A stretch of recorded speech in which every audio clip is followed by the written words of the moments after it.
Welcome, one and all, to our special broadcast featuring the good brother Ryan. Thank you for joining us today. Yeah, shout out to those of you in the live chat right now. Definitely grateful. Um, and yeah, today is a very special day. Astrologically, it's moon in Gemini and sun in Capricorn, which is my opposite sun and moon. So I've definitely been feeling the vibes pretty interestingly. And other than that, how y'all doing? What's up, Jim? What's up, Mercurial Muse? What's up, Danielle? How you doing, Maya? How are you doing, Ryan? Thank you for joining us once again. Yeah, I'm doing the best I've ever done in the grand scheme of things. I just got over a bit of a sore throat. It took me 12 hours to get over it because I have some awesome health knowledge. Um, but yeah, overall, like 150% awesome. And if anything, what's up with how are you excited for Jupiter in your sign right now? Oh man, it's like as soon as it went in, as soon as Jupiter entered Sag, it was like I was finally able to relax for the first time in like a decade. It was really Wow. And what I noticed was the amount of synchronicities of my environment speaking to me, it Yeah. like multiplied by about 10 or 20. It was to the point where every hour I was getting like an environmental green light that, for example, like I would be thinking of something and the table next to me would start speaking about it. Or just like, environmental reflections that were in total harmony with my internal process. And with Jupiter entering Sag, it was like 10 or 20 times the amount in terms of frequency. So to me, it was really, really obvious that these planetary energies are simply happening and observable. There's one thing, right? It's life, and it's all correlated. And yeah, with Jupiter and Sag, it's been really nonstop, to say the least. That key word is happening. I agree. And hey, Haywood, thank you for joining. Honestly, shout out to Brown Brujita. I think I'm so glad to hear that from you because given my limited awareness as a Gemini sun, even I'm seeing like synchronicities at I'm glad you say like that because it's like the frequency is just exponentially rising to where Yeah, like once again you can say something, look to your left, and then see the word of what you said. Not even like near you, like passing by you, like yeah. before. The quarter of a second where it could have happened. Yeah, yeah, exactly. And I once again want to reflect on the keyword happening. What's up, Sana? Thank you for joining us. That's one thing I really appreciate about mutable sign energy. It very much so is a happening. It's present progressive. It's always formulating, let's say. So I was gonna say I'm a little jealous because I mean this is Jupiter and Sag. It's like that's like the party right there. But yeah, I'm fortunate. I'm a huge believer that when Sagittarius wins, we all win. So I'm definitely excited about that. Yeah, the And theme the theme has been the pressure is off, finally, for the first time in probably like 8 years. The pressure is now off. But for me, things have actually gotten a little more serious in terms of like really focusing and planning and getting more structured. Saturn is really showing its home placement in Capricorn. And I think that really is the theme here, is us getting all of our structure and our order together. And I think we need Jupiter and Sag to have the optimism and the flow to really flow with it. Capricorn and Saturn, it's a rough energy, it's a demanding energy. So it's like Sagittarius and Jupiter provide the momentum and the grace so we can actually do it. well said, so beautiful. And I totally feel you on that optimism, just that desire and fire to be inspired. And I see that as like expanding all our possibility and then Capricorn focusing it all to like a focal point.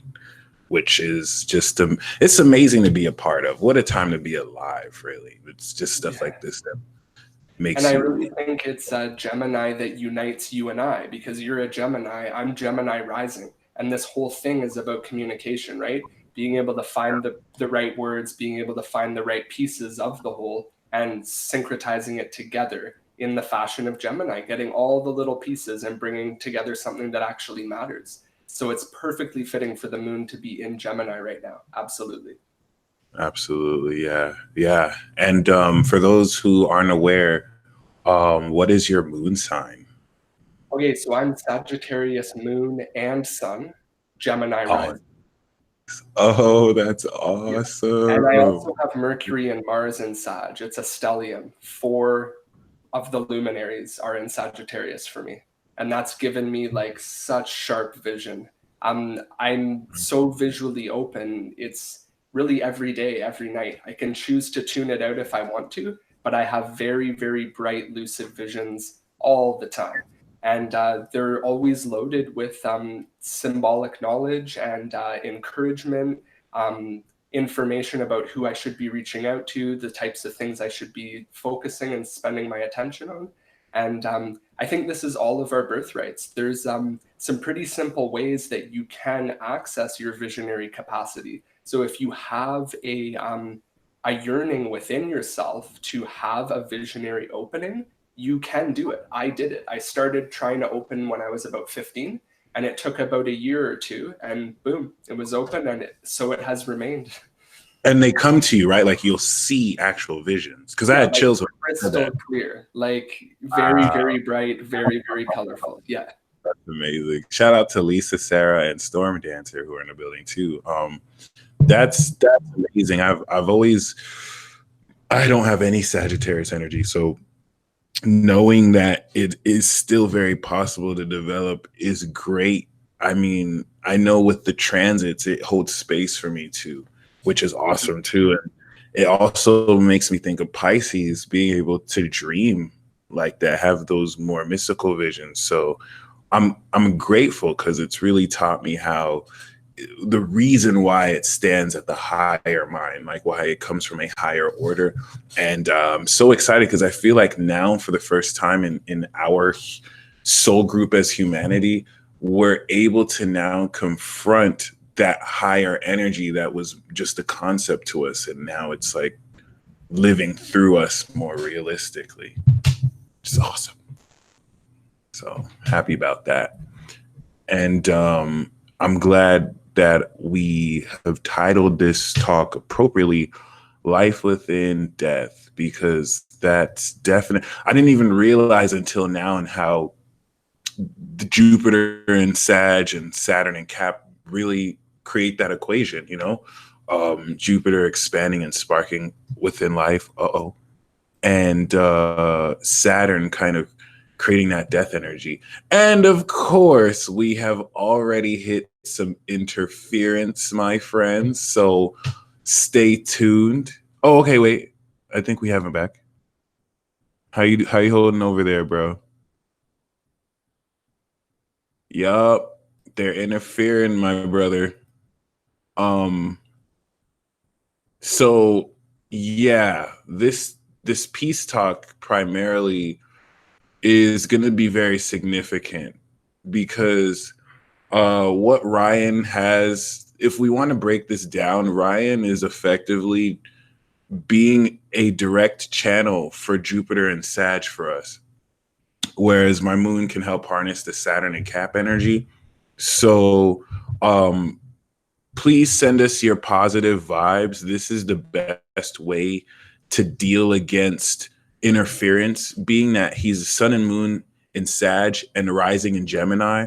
It's extra magical energy, but it's easy to get interfered because of it not being fixed or cardinal. Fixed signs can just bat away the energy, and cardinal signs can push. Mutable signs are extra magical, so we might see some stuff like this. Oh, I think we got you back. Nice, nice. Yeah, there was a bit of a glitch there. I'm gonna trust that we're good for now. Oh yeah, So we got support. I missed a huge part of what you just said, but what I wanted to mention was the limitation of classical astrological definitions. So because the art of astrology was perfected literally in the medieval era, it's really wrought with a lot of limitations. So what I want to say to you, Mike, is you say you have no planets in Sagittarius. What has been revealed to me is that means you have the pure, unobstructed Sagittarian energy. It's all yours. It's unobstructed. You've got it, man. I have nothing in Aries. So I have the pure, unobstructed Aries. That's why I'm able to sort of, it may look like I accomplish a lot. It may look like I've been to places and really had that ignition going on. I have nothing going on in Aries, but my head is full of visions every night. It's because I have the pure energy. It's unobstructed. So this is part of what I do. I teach people how to redefine their astrology. And this is one of the teachings of Saturn. If it makes sense and it honors the old ways, it works, and it's going to be part of the future. I just had chills when you said that. That's amazing. Because I've always seen my lack of Libra. I won't even call it a lack. I've always just seen like me not having Libra, Virgo, and Scorpio energy as not really a bad thing, like a room for potential, but I just don't develop that energy, so I'm not focused on details. But knowing that now makes it a pure channel because there's nothing in there to like deal with or express through. That changes the way I look at it, and I can still develop it too. So thank you. That's amazing. Yeah. If anyone is interested in opening their visionary capacity, I'm releasing my website, re-releasing it today, and it's not exactly finished. I'm still putting up a lot of info, but one example is at least once a day I drink a liter of water with chlorophyll in it. And chlorophyll allows all of the residual toxins to be continuously flowing out of your body. And one of the biggest blockages are environmental toxins and pollutants. That's going to clog up your cerebrum and your pineal gland, and you're not going to have any visionary openings. So yeah, chlorophyll in a liter of water every day is going to be one of the first steps that can help with that. I'm glad you brought that up too, because it wasn't until recently that now this energy is getting more serious. Our generation is having to deal realistically with, allegedly how factual or not. See, I don't even want to sugarcoat. We're having to deal with chemtrails. We're having to deal with GMO in our foods. Certain aspects of reality that we're taught, oh, it's not a big deal, but probably are. You know what I mean? So it's cool that you're bringing up, detoxing and eating healthier as a consequence. What do you feel about this frequency? But just so that we don't get too off topic, but what do you feel about this frequency control that might be in play here? So first of all, our only real responsibility is to take care of our bodies. We want to do all this cool stuff, and we can do it. We can play in a little bit of both. It's not that you have to master the body first and then you can go on. No, it's just we have to remember we have this one body and we do have to take care of it. So the better we get at taking care of it, the more we can excel in all aspects of our life and our spiritual development. In terms of frequency control, as you get more and more in alignment and your environment starts speaking to you, you're untouchable. You're only going to go outside 6 hours after the chemtrails or whatever environmental problem is going on. It's just not going to hit you. There's sort of like two worlds that exist. There's one where you're going to get caught up in a lot of crap. And then there's one where you're literally coasting over all of the drama. And we have to trust that. I hope that sort of puts it into perspective. And also, in terms of frequency, as you raise your frequency, there's almost nothing physical that can even touch you. Like, do whatever you want with these wireless frequencies. It really has no effect. Once you actually understand what's going on and the type of like divine intervention that can take place, If you're meant to be feeling like you're just coasting and everything's perfect, you're gonna feel that way. And there's nothing anyone can do about that. No, that's well said. That's well said. If anything, I just want to repeat that. Like, And by just the way, take care of your let me body. just put this into perspective. The Yeah. last 6 years, I've been in a very rural, quiet setting, studying traditional modalities of healing. The last 6 months, I've been in Toronto, Canada, the biggest city in Canada. So I've walked Yeah. right into EMF Central, man. The Yeah. part, this galactic spaceship that we're on, it's so much commotion, so many huge buildings, airplanes everywhere. I'm not Yeah. affected because you get to a point where your frequency just transmutes it. That's good to know. So it's awareness is key, and then just really like taking care of your body is. Yeah, because if you don't have your body on your side, yeah, then you're going to be negatively affected by anything. It's the body that grounds you into the peaceful state. That's beautiful. And that doesn't mean we don't have to hold like accountability for anyone who Yeah. is doing sort of things to mess with sensitive people. It's Yeah. wrong. And it has to be known that it's wrong. It's not Yeah. that we're just going to get over it. There's sort of like a courtroom process that's going down. Once we take care of ourselves in the right way, yes, we're safe. But that doesn't mean if we are being messed with, that that's okay. It's definitely not okay. And anyone who's involved in that type of stuff, their world is crumbling down and they know it. It's just refreshing to know that you don't have to be a victim to it. So that's really reassuring. And another thing that I'm so grateful for about this talk, I'm not gonna lie, maybe it's a mark of maturity or whatnot, but I definitely have felt for a long time now that I'm not gonna die. Like I'm just gonna live forever. And then of course, like I'll get sick or or like when on the rare occasion I get sick or hurt and I'm like, oh my God, thank God I'm alive. Like, damn, I don't want to die or something like that. But you know, it's definitely very sombering or sobering to have to at some point accept death.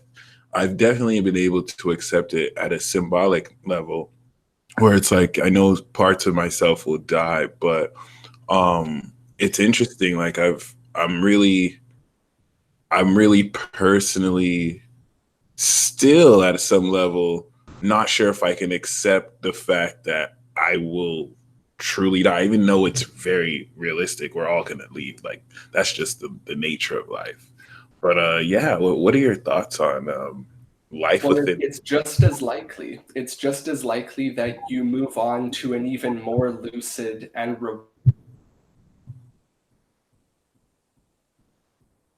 experience.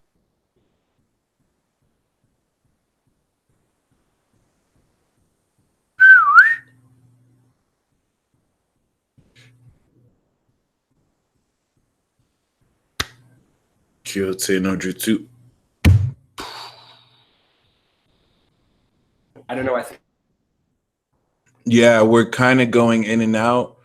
I honestly believe your connection is good. It's just classic interference.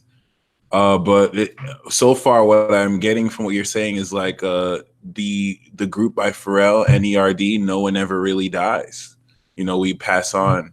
But nah, we gonna get this right because Ryan was about to go in, y'all. He was about to go in, and the dark forces want to interfere. So it's all good. He'll be back, just like Heidi said.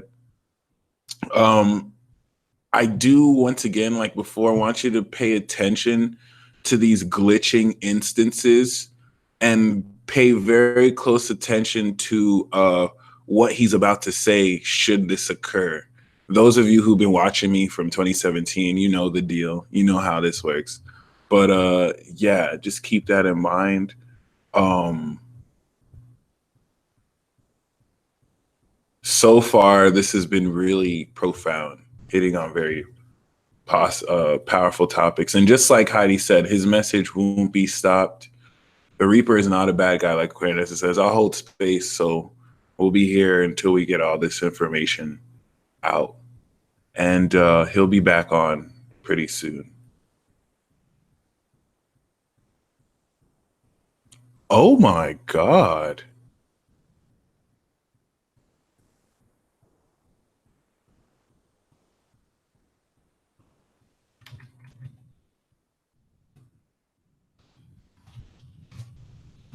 But other than that, wow, I just saw something I can never unsee. That's ridiculous. How y'all doing in the live chat though? Shout out to Ashley Megan who just joined. We're talking about life within death. Ryan will join us back shortly.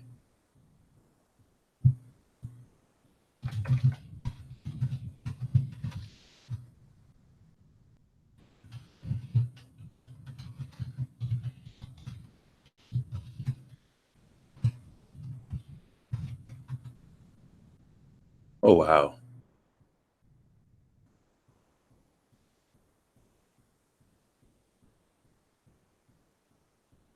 Oh my goodness.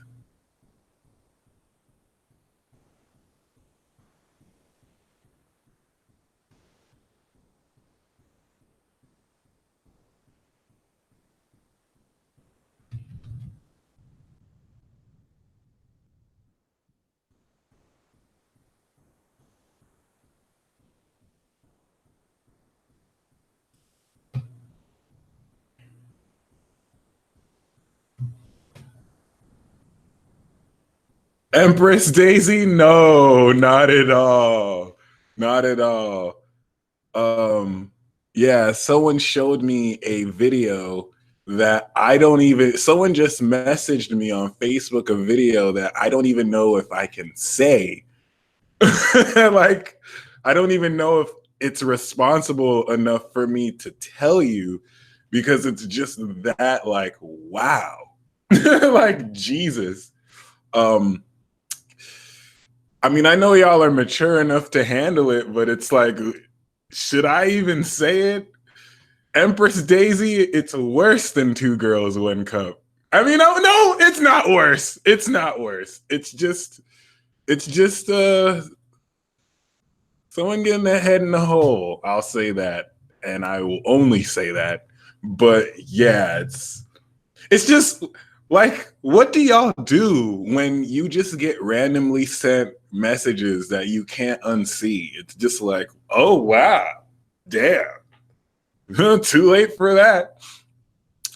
Someone said super chat. Please hold off on a super chat. You're welcome to tip super chat. I just won't necessarily be doing any cards, but yeah. I'm pretty sure I just got visually traumatized right now, and I'm just gonna have to go on with that. Stuff when I see stuff like that, it gives me empathy for women who just like randomly look at their DMs and it's like, oh wow, a dick pic. I didn't want that. I didn't expect that. But now I have a dick on my phone. I have a crusty dick on my phone from someone who thought that it was a good idea to send me one. And it's like, and my empathy goes out to y'all. Like, I didn't know y'all had it that bad. Like, you just have mad, like, and it's so unfair because if it was the other way around, I don't think dudes would really complain. You know what I mean? Like, I don't think most dudes would complain if they looked at their phone. It's like, oh wow, titties, wow, vagina, wow. Is that how you felt? You wanted to show me your vajayjay? Thank you. It's just these doubles. It doesn't work the other way around. So it is what it is. I mean, it does, but it doesn't. But yeah, I think we're gonna have Ryan come back on soon, unless it's James Franco. Okay, Jamie, thank you for being so honest. But yeah, I'm just gonna pretend I never saw. That's what I do. I just pretend it never happens. I compartmentalize it and I move on with my day. It might come back up and suppress. I'll just suppress it and. Thankfully it wasn't really that traumatizing. I just wasn't expecting to see that. It was just like, wow, that's some Jupiter and Sag stuff, I just saw a whole head. I basically, for those of you who really want to know, I just basically saw someone shove their head where the sun don't shine. And I don't mean like where you take a number 2 either. So that's all I'm gonna say. I'm not gonna say anymore. I don't know why I don't know why someone decided to share that with me, but it is what it is. And yeah. So now it's just like, wow. I didn't even know that was possible. I really didn't even know that was possible, but there you go. Why? Shirley's like, oh, I saw that video. Thank you, Ramrita. How? I'm like, what? This is totally the interference right here. Yeah, Justin, I brought back an old classic. I used to use this for a while. And yeah. Let me send another link just in case.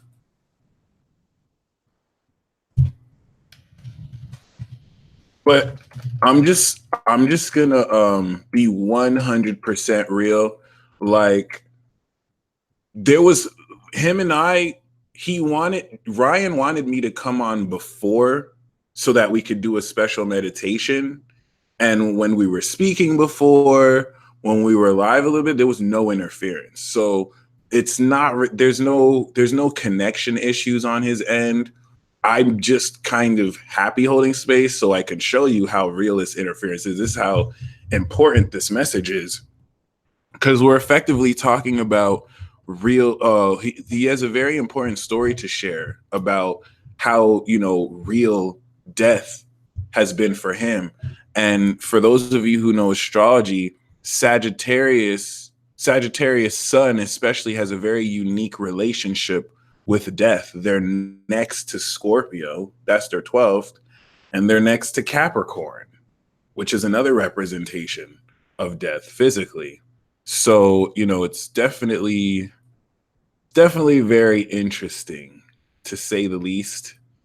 And definitely very grateful once again to hold space. So let's just kind of like push positive energy. Within 30 minutes, this dude was dropping way too much knowledge. He did message me back. So I think he's still working on connecting. Please, yeah, make sure y'all subscribe to him. iCura is his Facebook page. You can hit up Ryan Sage on YouTube. I have his website in the description box below. But yeah, I'm definitely just gonna be connecting and chatting with y'all. Please do your best to stay on.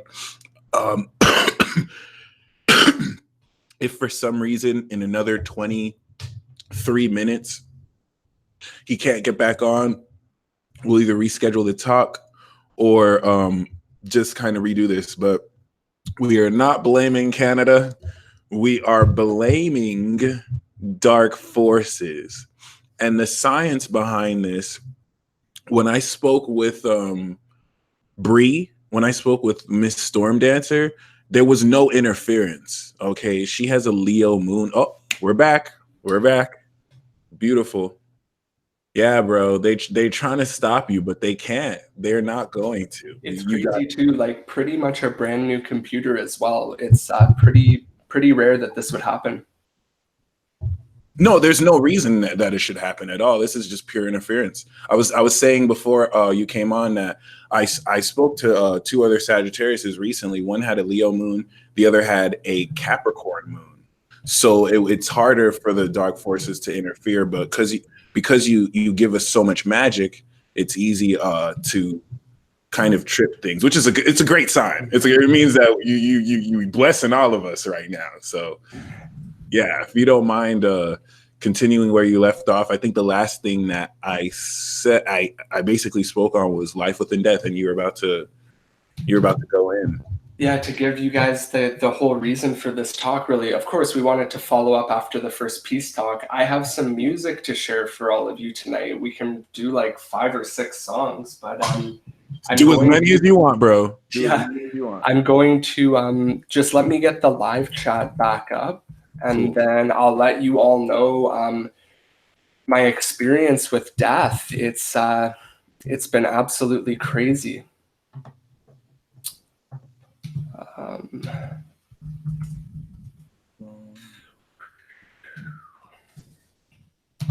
Okay.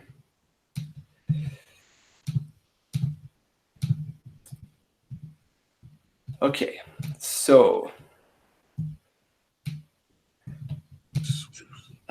okay, so I've had like a few really cool experiences early on in my life, like before 2012.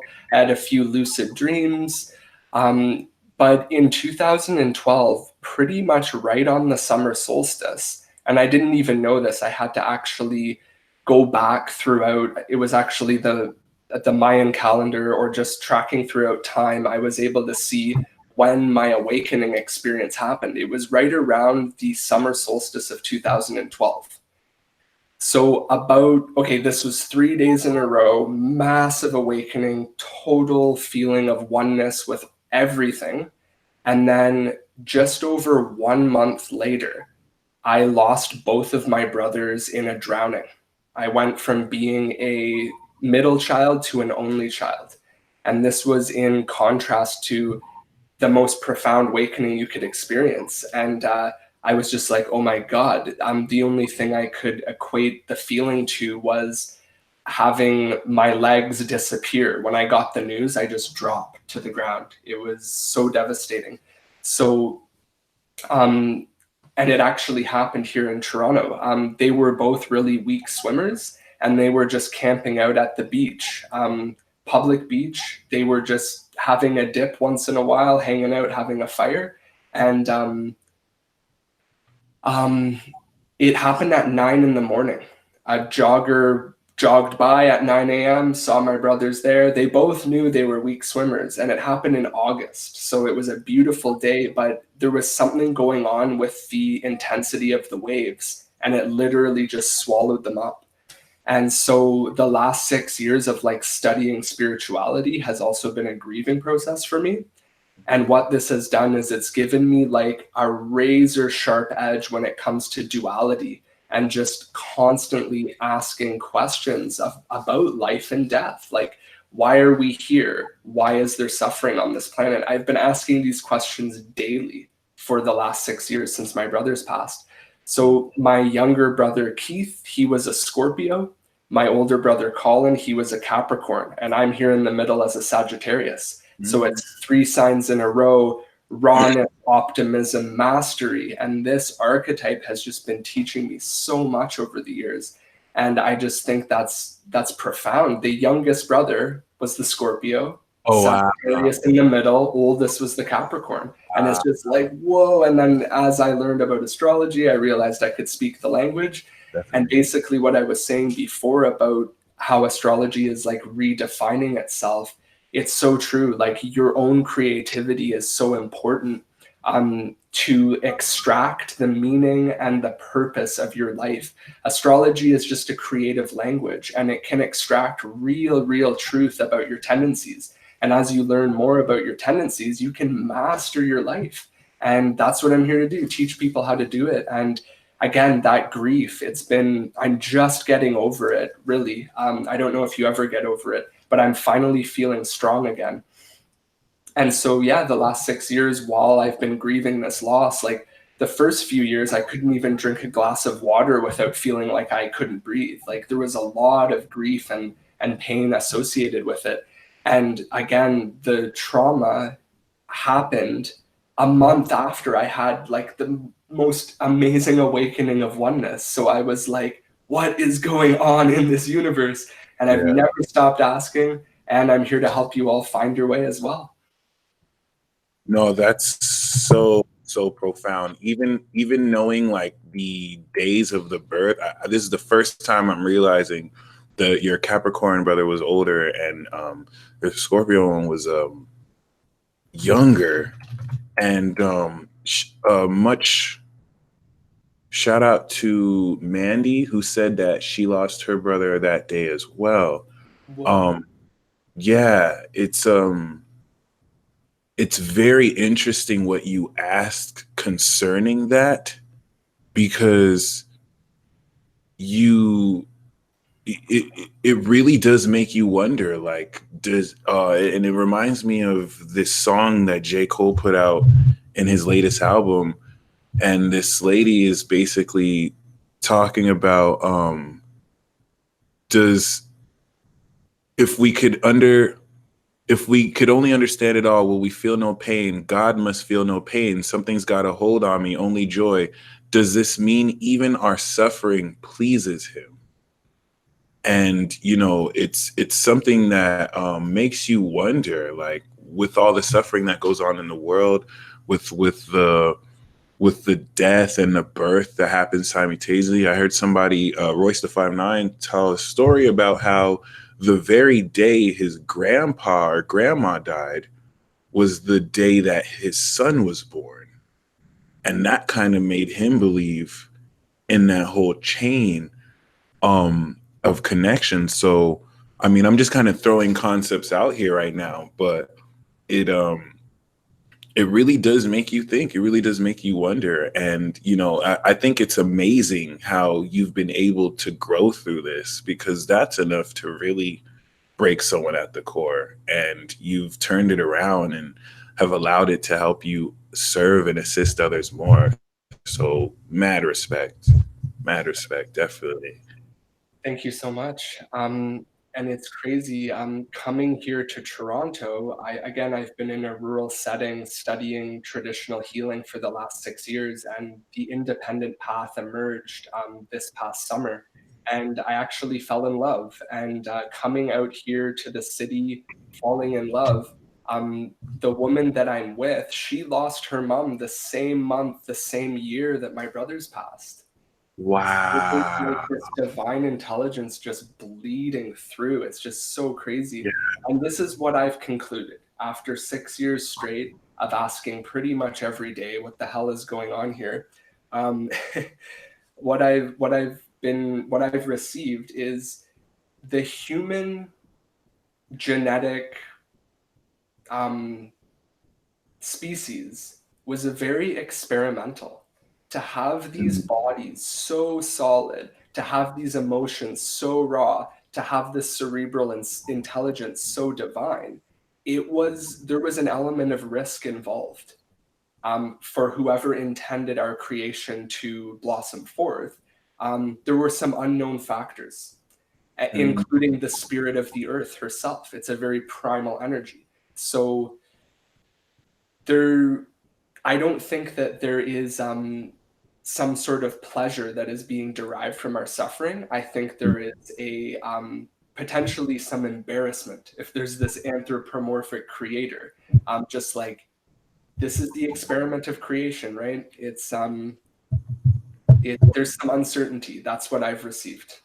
Interesting. And that's actually really amazing to say, because not everyone, like, some people believe that it's all random and chaotic. Well, let me not just say it, but the whole, like, formulation. And then there's some people who will look at these divine energies and say they're all knowing, they have ordained everything.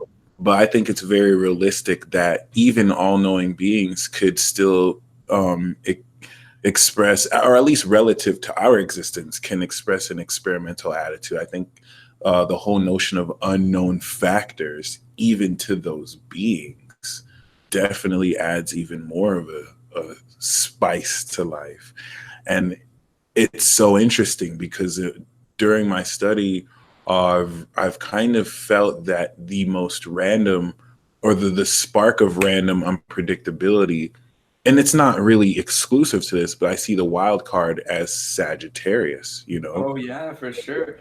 And I think throughout all ancient knowledge, it's pretty much ubiquitously implied that there's a source all-knowing creation energy, but then there's another creator being that has imperfection that created us.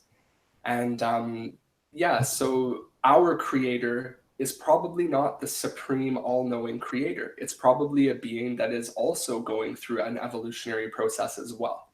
I have chills all over my body, because you just put into words what I basically downloaded over the past few years. And I didn't know how to word it like that. So what I got was that there's the source consciousness, And then emerging from that source is the creator, which is the joy of that source that created us. And I got that the source consciousness, which isn't really like a being, it's just like all knowing, just like love is Leo, and that creator is Sagittarius, or at least the archetype. I could be wrong, but that's kind of more so the image that I get. Yeah, like the other lasting message has been the complexity of what is actually going on here is just, it's huge. And the likelihood of anyone even being someone who's supposed to answer these huge questions, it's pretty unlikely. It's cool to philosophize about these things. Yeah. We want to stick to our sole purpose. And is our sole purpose discovering the true essence of how we got here? Probably not, but it's fun to meddle around in those realms, and I've learned a lot in those realms. And yeah, I didn't know that for many years, so I tried to figure it out for many years in a row. Yeah.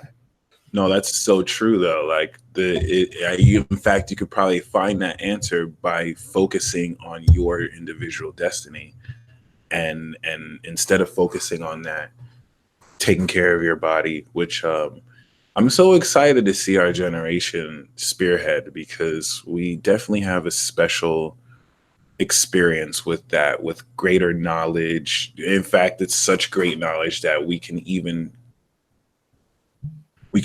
debate on different perspectives, which is actually a great thing, rather than a bad thing. But yeah,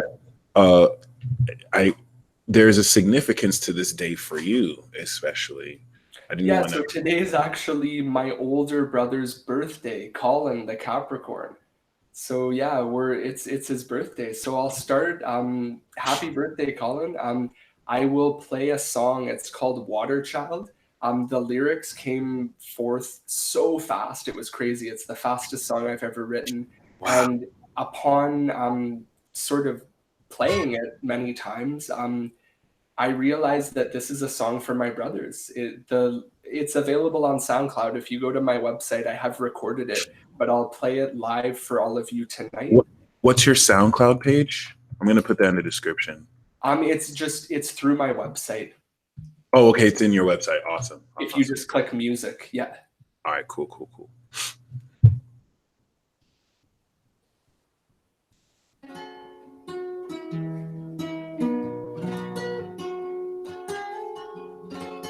Actually, I've got the ultraviolet light here, so I'm going to turn off this one. Cool. The sound is good, by the way, so far. Sounds good? Yep. Good.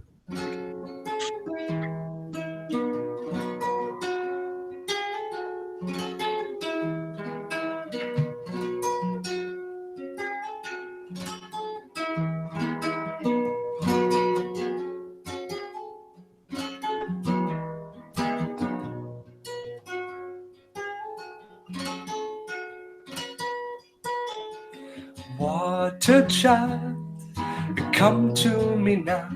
The core of your soul simply wants to allow. Reach to the stars of the heavens above. Know that love, you made this with love.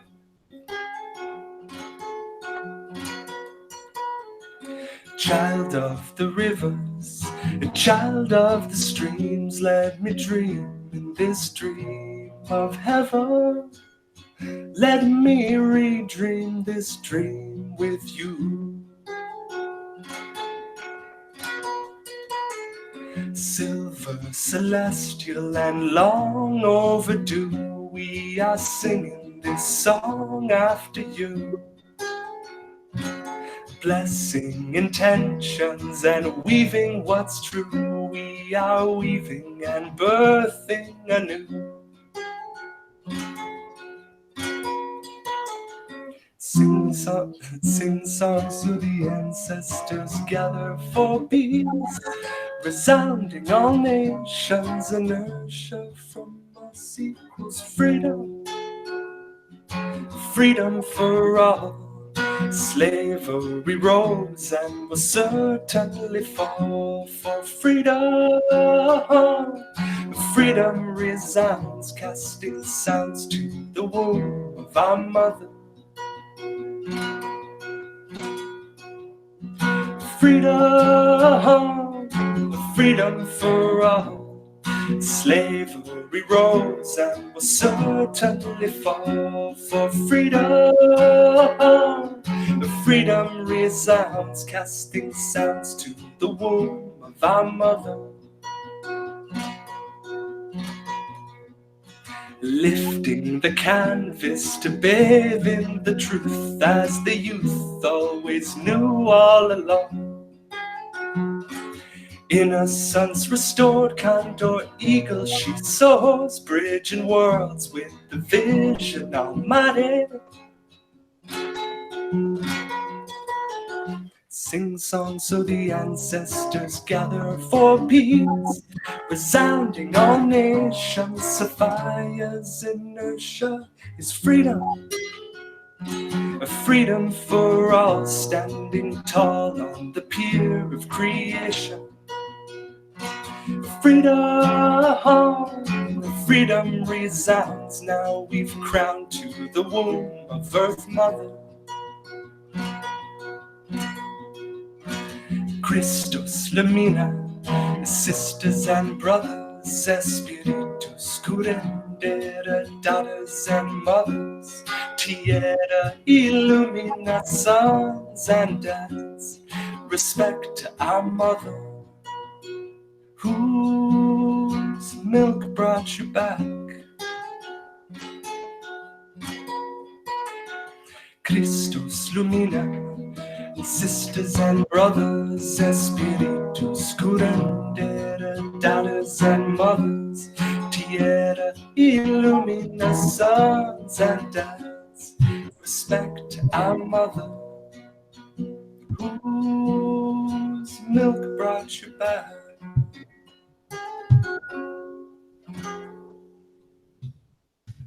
Amen.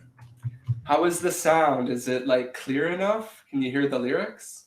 Yup. No, it's perfect. We could hear the lyrics. We could hear the guitar.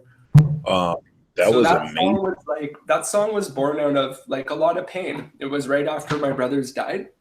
Mm-hmm. So I'm going to play something a little more uplifting and empowering. And I invite you all to breathe along with this song. It's called Breathe. And it's a really amazing song. It's used in healing circles to connect to the breath, transmute the hate, and bring it all home. I believe it was written by Jara Tree, an amazing teacher who's helped me a lot on my journey.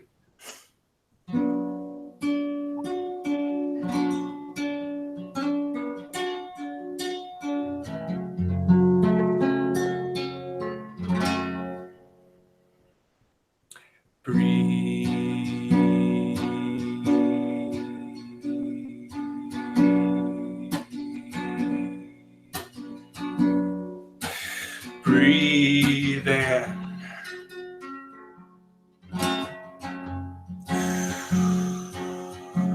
Breathe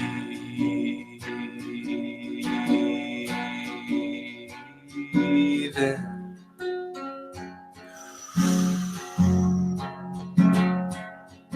And breathe.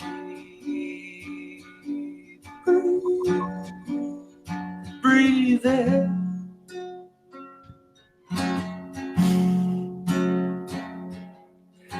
Breathe in.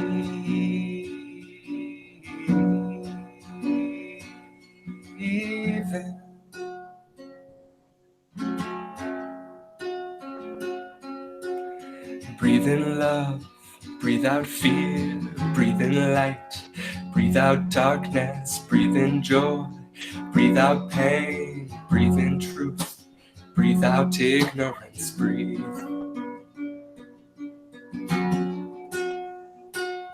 Into your heart.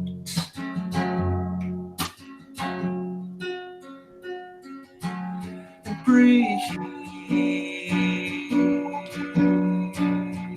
into your heart.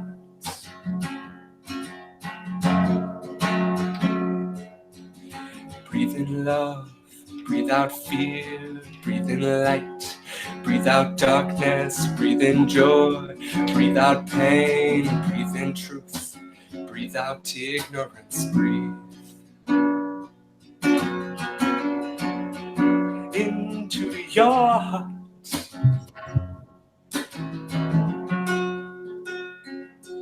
Simple life, simple way, simple truth. Simply open your heart to all that is. Open your heart to all that is. In your heart to all that is.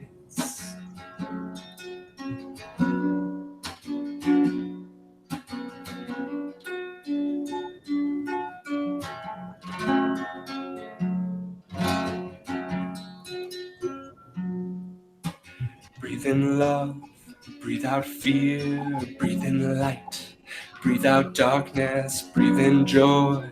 Breathe out pain, breathe in truth. Breathe out ignorance, breathe. Breathe deeply, everyone. Breathe into your heart.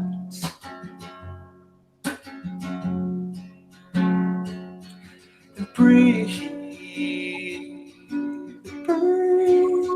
Breathe into our heart.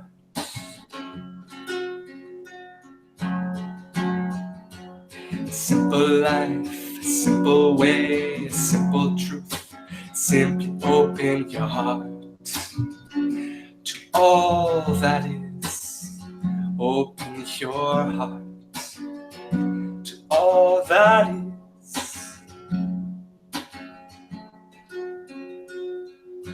This love, it carries our dreams.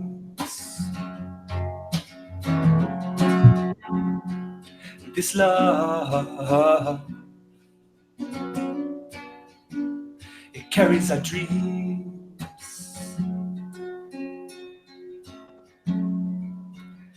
Breathe in love, breathe out fear, breathe in light.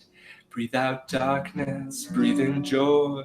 Breathe out pain, breathe in truth. Breathe out ignorance, breathe.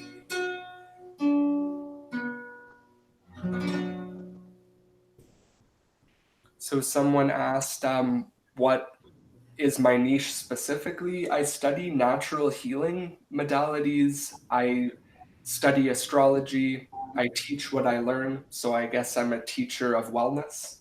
And Right. I'm also a digital artist. And yeah, really just here to help awaken humanity. It becomes really simple. Yeah, just like sort of all inclusiveness and strong boundaries. You've got to learn who you are and you've got to stand up for yourself. True that. You just took me back right now. The last time I met a triple Sagittarius, Sun, Moon, and Rising. We met in an Airbnb when I was in LA, and I will never forget it. He asked me if he could play the guitar. Wow. Like, I went to my room, like, do you mind if I play this for you? And I thought that was so, it taught me a lot about that vibration, how giving y'all are and how magical, you know, music is for me. I know you said you had like 5 songs, so I'm glad you have some more for us. They only get better. Yeah. Oh, really nice. But yeah, bro, that's amazing. When did you write the breathing song? I didn't write that one. That's from one of my teachers, Jara Tree. He's Gotcha. an amazing spiritual teacher and musician. The first one I wrote it right around when my brothers died, Water Child. Which is profound. And you said that was the fastest song you've ever written. Yeah, and the most lyrically dense too, which is interesting. Yeah. That celestial line hit me with chills too. And glad to see people in the chat overjoyed. Like, I really do feel like you blessed us all. And I would like to break that down too, because you have this energy in the 7th house, your Sag, Sun, and Moon.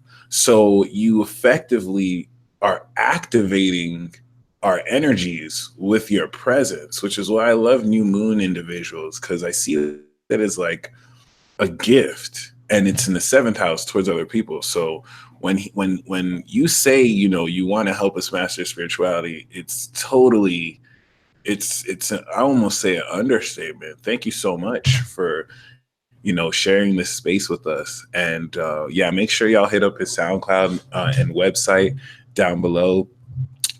It's really, once again, sobering. I keep on saying sombering, but sobering to deal with, you know, the fact that at any day certain things could just end, and there's just that random quality, while also remembering nothing is ever random. So that's definitely a tongue twister. What do you feel as far as where we're moving forward when it comes to people's acceptance of death? And do you feel like the suicide mental health culture is going to get better or worse? I mean, I guess that's vague to say, but what are your thoughts on that?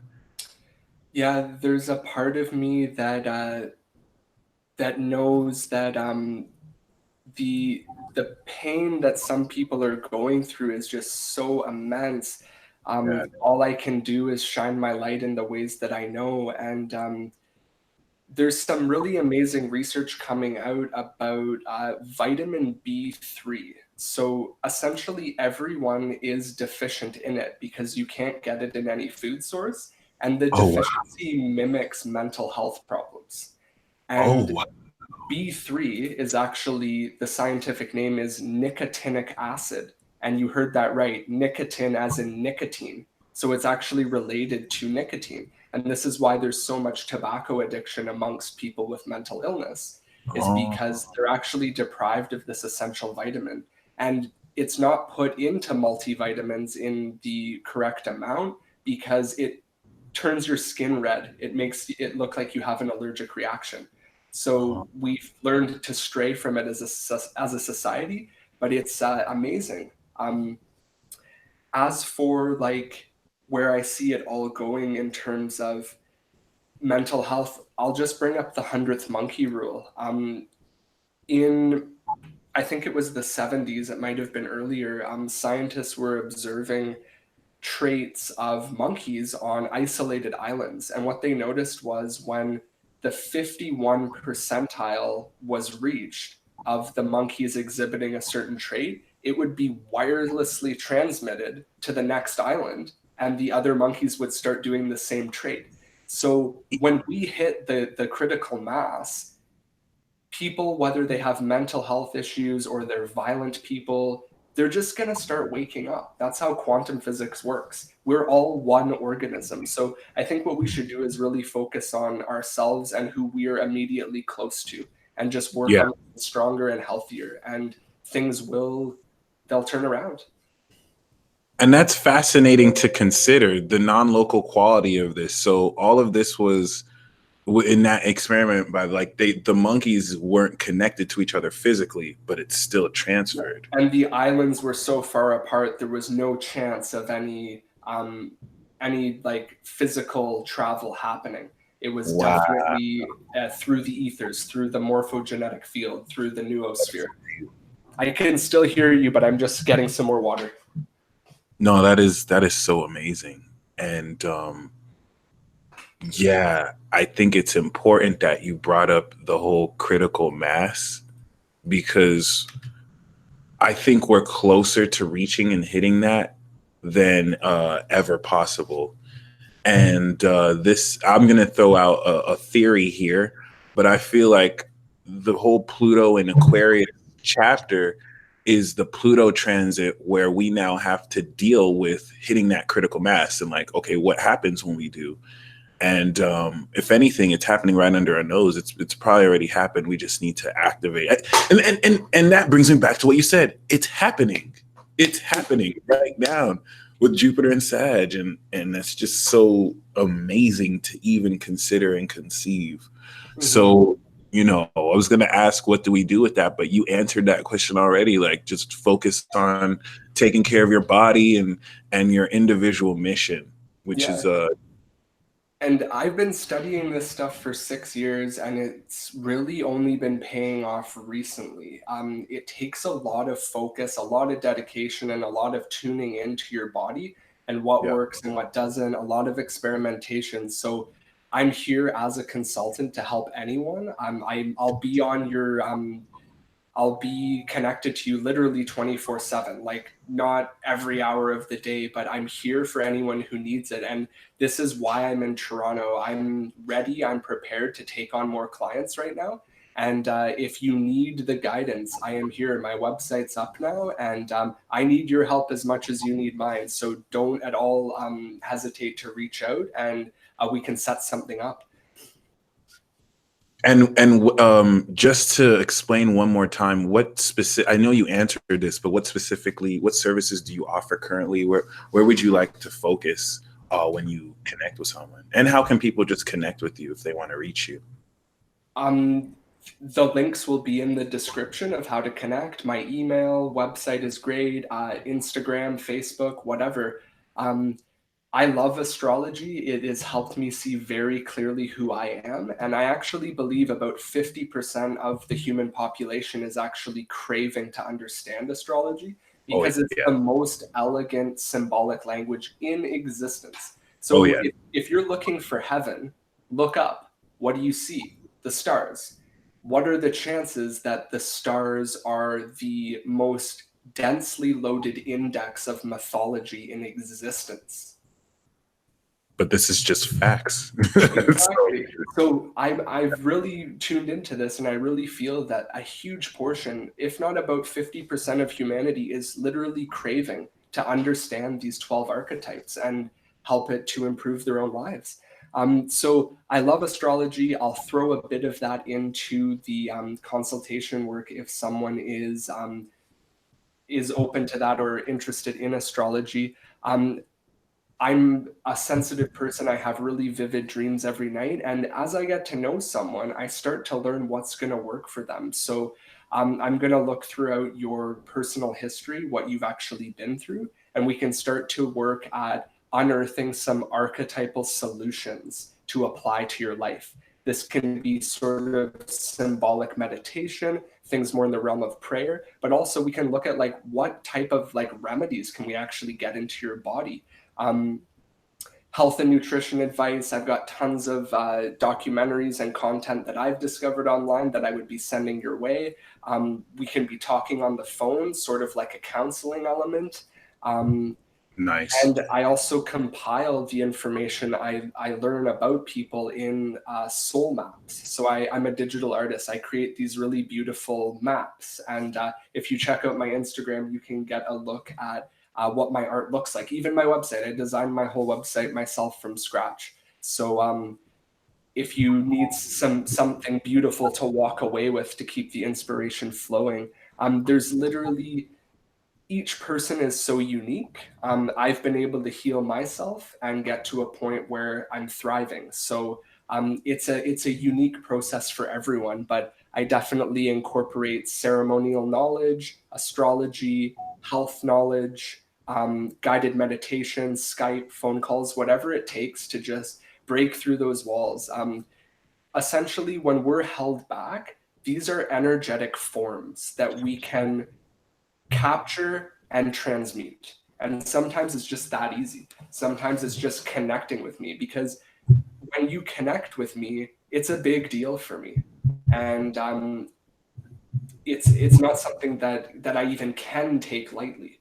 If I'm welcoming you into my life, you're now in my dream state. You're in my conscious reality, and Wow. I'm going to receive information to give you. It might take a while. It might not.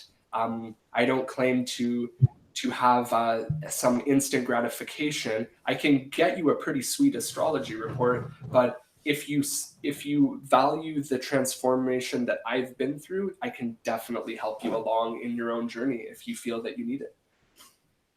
Well said. And to ask a question that you alluded to, how do you feel the astrological archetypes are shifting? Well,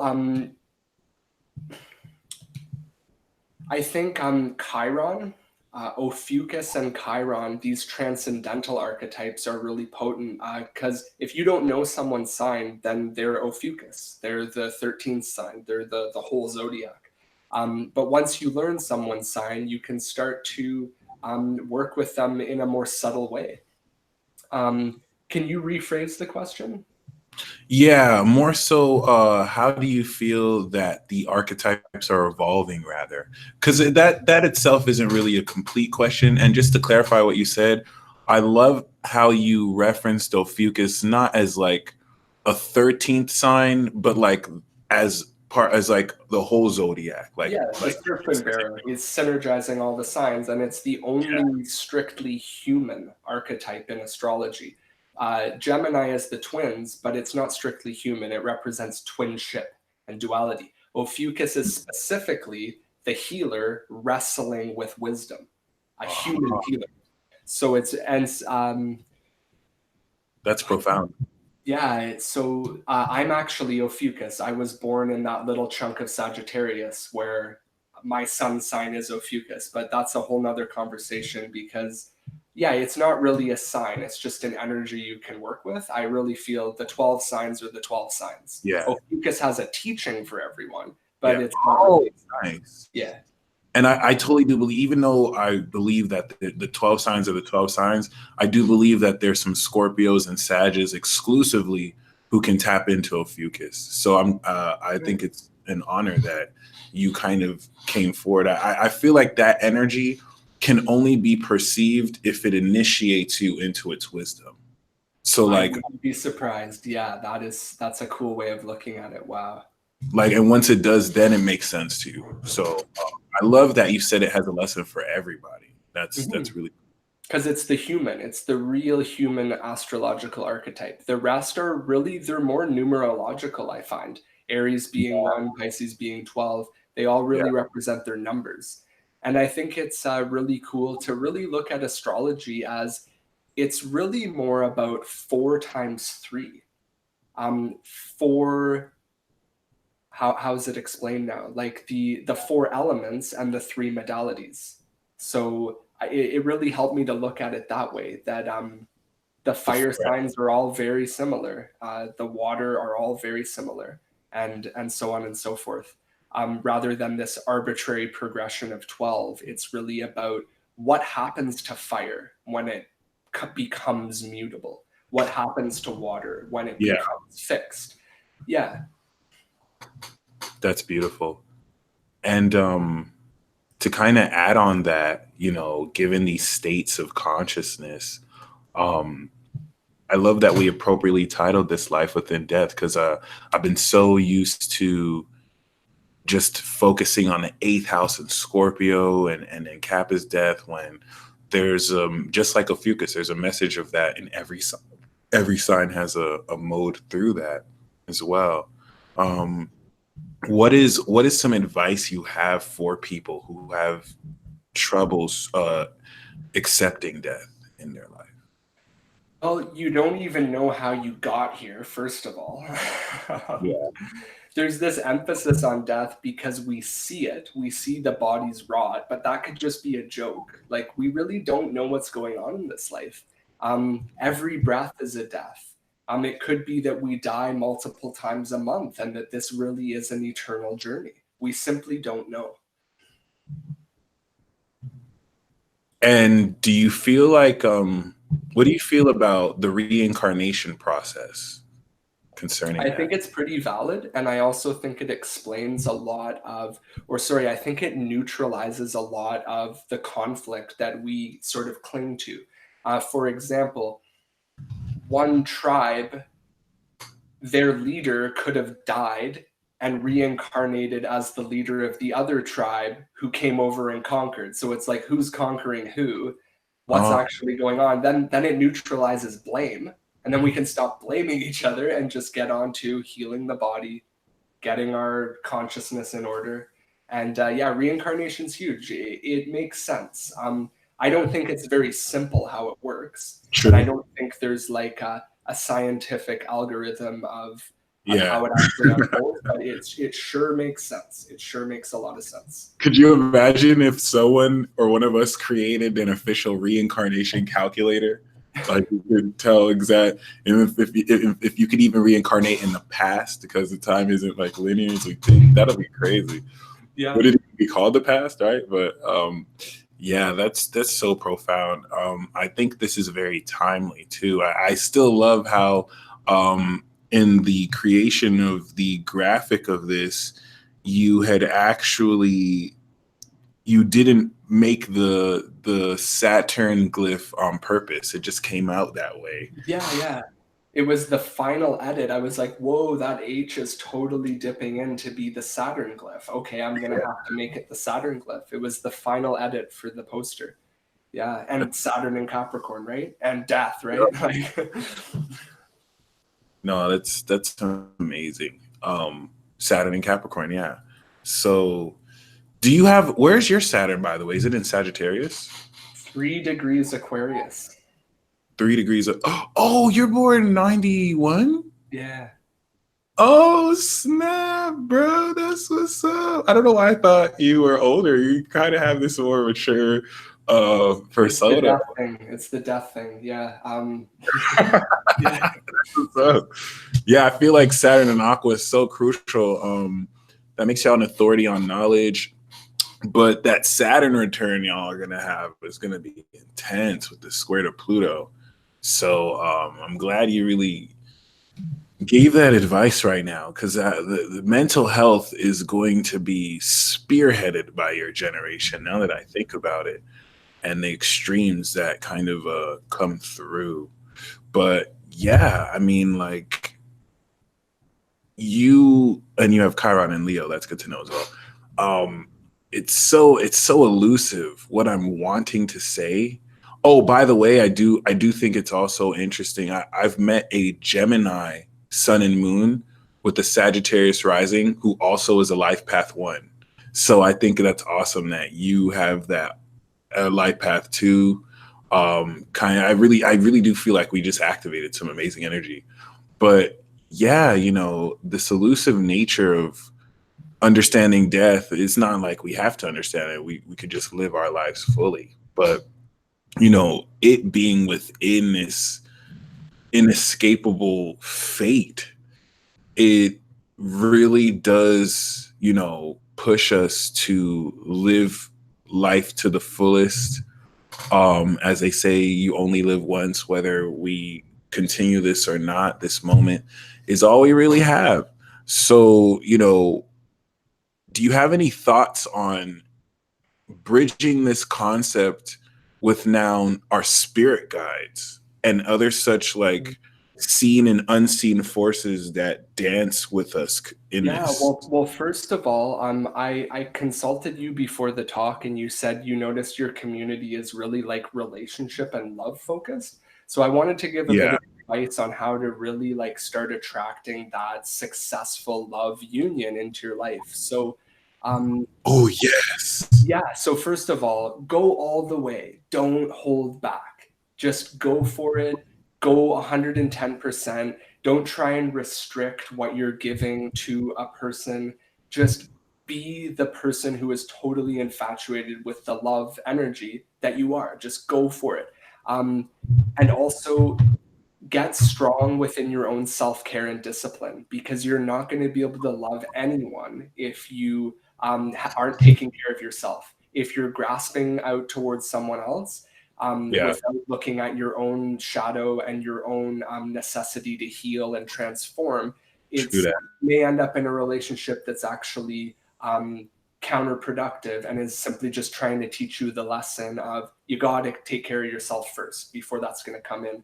Another thing you can do is create something new in your routine. Like start going to, let's say, a specific cafe that has caught your eye. Go there every Wednesday for the next 6 months. Create something regular to magnetize the right people into your life, and get creative with it. You're dropping gems right here. Okay. And that's in general. How about in specific tandem to, and you answered this question, but to this cycle? Because You basically just introduced, well, you realistically introduced to us the whole creating a new habit so that a world can be created around it. Anything to look forward with this new cycle? Because there's a lot of hope attached to it. It's like people all over the world are ready to emerge without letting mental blocks and shyness get in their way, which is just all sorts of fun. So, actually, yeah, go ahead. Yeah, I know what I can really touch on is you asked about our guides. So Yes. we've got to be open to not actually really knowing who our guides actually are, because from what I've learned, it's pretty unlikely that you're actually going to know what is guiding you and who is influencing you unless it has Yeah. really developed over time. So just keep in mind that we're not as psychic as we think we are, and it could be a family member who is actually coming to you as an archangel or whatever. It could be a plant Yep. spirit or an animal that's guiding you. It's not always so concise and glorious. So just keep in mind that you don't always really know what's guiding you. What you can do, though, is take good care of your body and take good care of yourself. And you are your best guide. But also look into like your historical roots and look at maybe the religions your grandparents followed or sort of the geographical area and sort of stretch yourself back throughout time. And then that can sort of open up a new openness to what you might actually be being guided by. And another thing is, as you are devoting yourself to yourself and maybe making a change in your life, like going to a new place consistently in order to attract some better energy, that's going to really enhance your guidance system. It's really just self-love, but intelligent and concise self-love, like doing things that are sort of like mathematically coherent, such as every day. Saturn loves structure, right? So like every Wednesday for the next 6 months, I'm going to this cafe and it's going to create the syntax for the right connections. I never have personally had to do this, but it's a new technique that's coming through. And from experience, I can say it's worked. I mean, just in instances where, like, just because I put myself out there in an area, someone was able to meet me, and it's like, wow, like if I wasn't here, I wouldn't have made that connection, and you could tell that it was universally ordained. So it's just amazing, and I think it's profound that you brought up the concept that we don't have to know who our guides are. We can just kind of go with that flow. It's kind of like the sun traveling with the stars. We don't know all the other stars that are traveling with it, but we know it's being guided by it. So I think that was very fascinating to really bring it. This is going to be this is a great piece of information that's guided me a lot. It takes classical astrology and really brings an evolutionary energy, like a modern emphasis to it. Find out your ascendant, your descendant, your midhaven, and I guess the opposite of your midhaven is it's like the minimum, yeah, the IC. So those 4 nodes are the 4 themes of your day.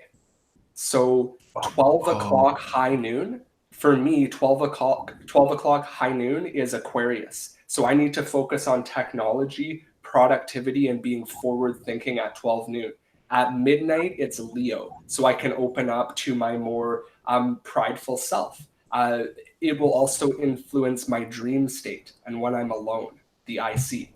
The descendant at 6 p.m., you can try to articulate something that's a little more within that energy. And then when you wake up, that's your rising sign. So do something that honors a couple of those of the quadrant, and then you're bringing astrology into a more creative space. So, and that's beautiful. So you're saying that high noon is always going to be your MC. Midnight is going to be your IC. Yeah. So for your MC, it's not just 12 noon. It's also when you're shining your brightest. So it's like, it's fluid how it comes about. But if you touch on it a few days of the week at 12 noon, you're strengthening that cross of astrological consciousness. That's beautiful. I wanted to find a way to tell without the chart, the time, and I realized a lot has to do with high noon and the time, because I didn't realize at some level, based on the time, you can know what rising sign it is relative to what you are. And I thought it was fixed, but it is kind of interchangeable. But that's really great to know. I mean, even if it's not exact, I think that's still a great archetype to speak on, and that's beautiful. Yeah, and creation is very forgiving. You just need an honest effort. Make an honest effort to find out the time you were born, and then go with that. You don't need. It doesn't have to be 100% guaranteed. Just do your best. Do what you can. Very beautiful. Is there anything else you'd like to touch on? Pardon? Is there anything else you'd like to touch on right now? Definitely another song. Ooh, I'm down for that. I'm definitely down for that.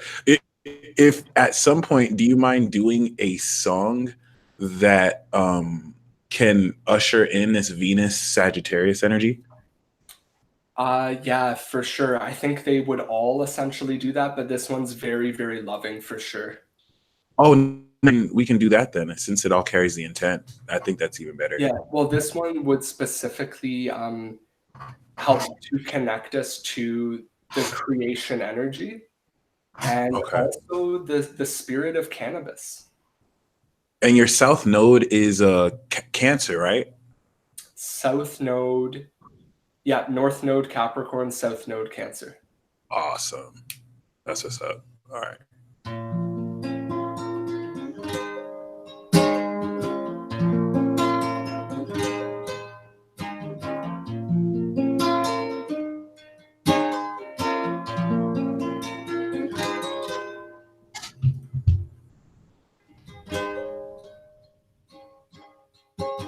As I walk this road to holy Mount Zion, humble be thy way, and you got to stand strong like Jalion. Yes, I walk this road to holy Mount Zion. Humble be thy way, and you got to carry on through this Armageddon. Stand strong like Jalion. Carry on through this Armageddon. Stand strong like Jalion. You got to carry on through this Armageddon.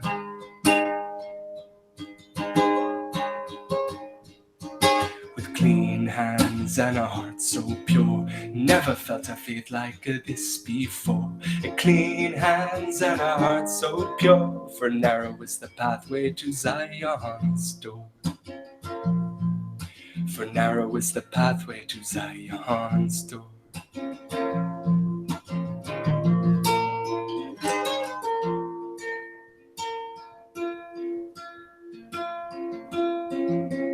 Attach thyself not to this your physical manifestation.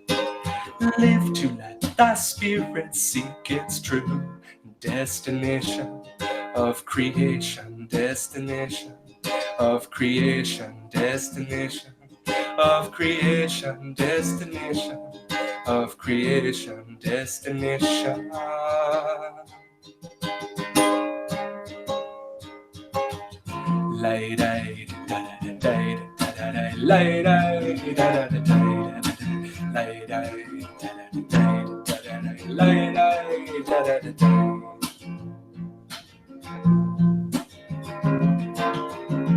You got to stand strong like Jalion. Carry on through this Armageddon. Stand strong like Jalion. You got to carry on through this Armageddon.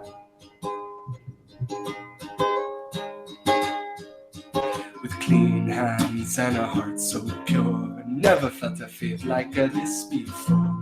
Clean hands and a heart so pure, for narrow is the pathway to Zion's door. For narrow is the pathway to Zion's door.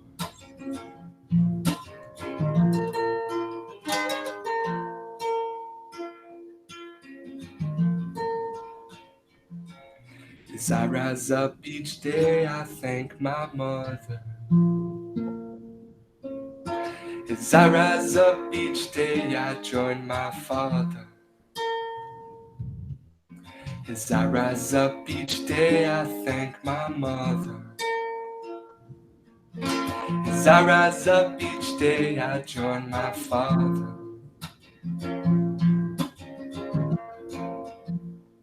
And I shall not interrupt these communions until the end of time. No, I shall not interrupt these communions until the end of time. Until I know Jah. Until the end of time. Jah I shall find. Shall I love Jah? Jah I shall find.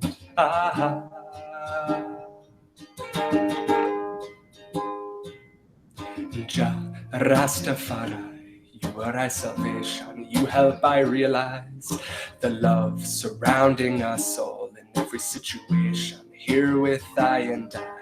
Jah Rastafari, you are our salvation. You help I realize the love surrounding us all in every situation. Here with I and I. You got to stand strong like Jalaya. Carry on through this Armageddon.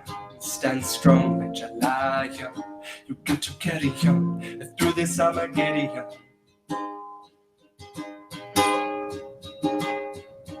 With clean hands and a heart so pure. Never felt a faith like this before. Clean hands and a heart so pure. For narrow is the pathway to Zion's door.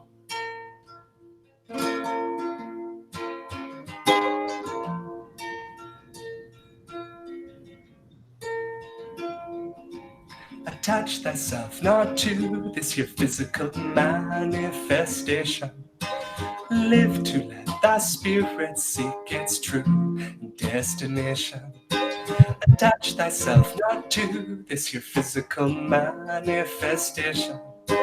Live to let thy spirit seek its true destination of creation, destination of creation, destination of creation, destination of creation, destination.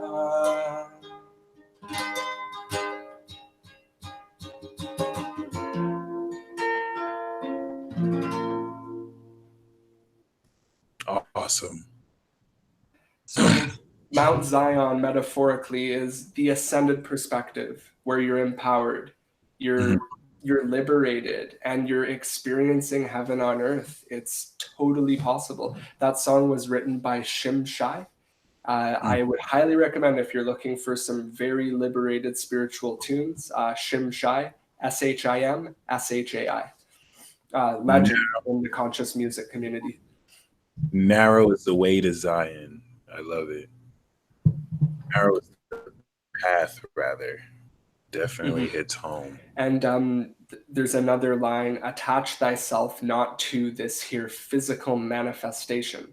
So if you can move into like a conceptual, prayerful state that sort of surrenders this whole physical world, it clears you up. It really clears you up. It's not that we should abandon the physical world, but we do need to reset from one every now and then. And to detach in a prayerful way of surrender is one of the most powerful things you can do. Beautiful. And once again, you're speaking of, almost like staying present in an etheric state while still being physical. Okay. Exactly. And as you heal your body, you actually become more grounded in your body, but you're totally in an ethereal state. Absolutely. Nice. And this is more so like just imagining and feeling yourself present there while being here. It starts with imagination. It ends with, okay, there's no denying it. This is what's going down. Nice. That's so beautiful. You're dropping gems left and right. Thank you so much. Yeah. I know on my end, the ratio is pretty cool. Paradox volume wise, like for people to be able to hear. Yeah, no, we heard you perfectly. You were lighting up all our souls. So great for that. Your Instagram is iCura7, correct? Correct. All right, cool, cool. My bad. You want it on the chat, so I'll leave it to that. But yeah, I'm very grateful. Like one thing that's humbling about these energies is that like I used to place such a demand on having to feel it tangibly, and it's allowing me to just let go and just know that it's present and really experience how it expresses itself. And that's definitely something I'm more excited to experiment with, as far as how our relationship with not even just the higher energies and unseen energies, but energy in general is evolving itself, and what we can do with such. So I thank you for blessing our energetic spaces with your energy and with your love, and very much so honored. Yeah, Very much. it's an absolute pleasure, and it's just so good. Um, Anything else you wanted to cover, or are we hitting sort of the end? Well, I think I know we have. No, I think we're close, but honestly, I'm open. I'm kind of struggling for a concept. I just kind of feel myself getting blissed out. Live chat is great. If anyone has any questions, maybe you could sort of mediate it. I'll be back in a minute, and maybe we can get some questions from the live chat. Sounds great. We could totally do that. Shout out to those of you in the live chat. I know you were grooving to those tunes. We have a whole concert in here. That's what it do. I just want to stress the significance. I see you, Jim. I just want to stress the significance. I'm gonna do that after this stuff.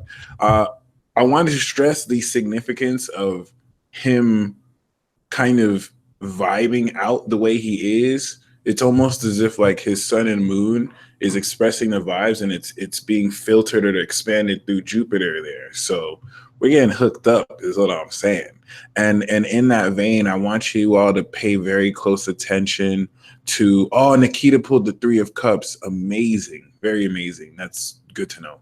I definitely want you all to kind of examine what occurs shortly after this. So just like Danielle said, you could really feel his energy. So really, Sagittarius is a bit subtle. It's in your face, but it can be a bit subtle. How does your world change right after this comes in? Jim, it's because of the gem rising. You know how Gemini's be chill. But yeah, you know what I mean? This is a photo of an angel behind me. And Pluto Star said, what do you think of Sun on Pluto in natal chart and Scorpio?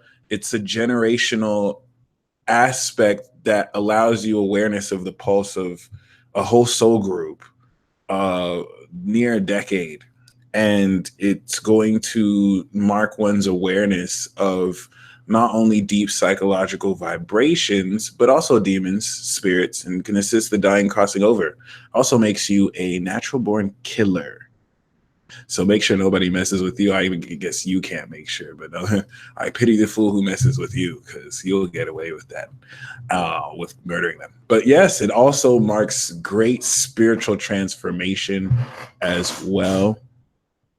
This energy got a Virgo trying every way possible to organize my room. I feel you, Young Chains. Definitely. Yeah, I'm very interested in Sun Pluto conjunctions. It's legit. It's very legit. If you think of the likes of Lil Wayne, Kim Kardashian, Drake, these are all Pluto Sun individuals. So it creates great potential. I mean, that's not the only reason. There's so many Pluto Sun individuals who may not have reached that mega fame, but you don't know. There's an influence that comes with that.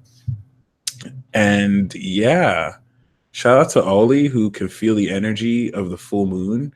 We are 2 degrees away from sparking it. It's not going to be an exact full moon, but the moon will be in Cancer tonight while the sun is still in Capricorn, for a whole nother degree. So 28, right now the moon is 28 degrees Gemini. It's 29 degrees Gemini, more, but the sun is 28 degrees Capricorn. Okay. Highly recommend y'all listen to Bradley, Little White Lie by Daylight.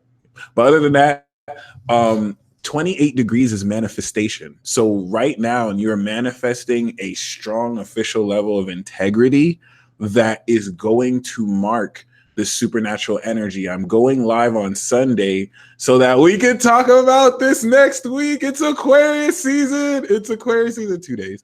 But we're here, and this is where we're going to see, in relative to the collective, our conscious growth. So, come through with them questions. Is the last blood moon for the next 500 years? Is this the last blood moon? I don't believe so. I think there might be another, but I'm not necessarily sure.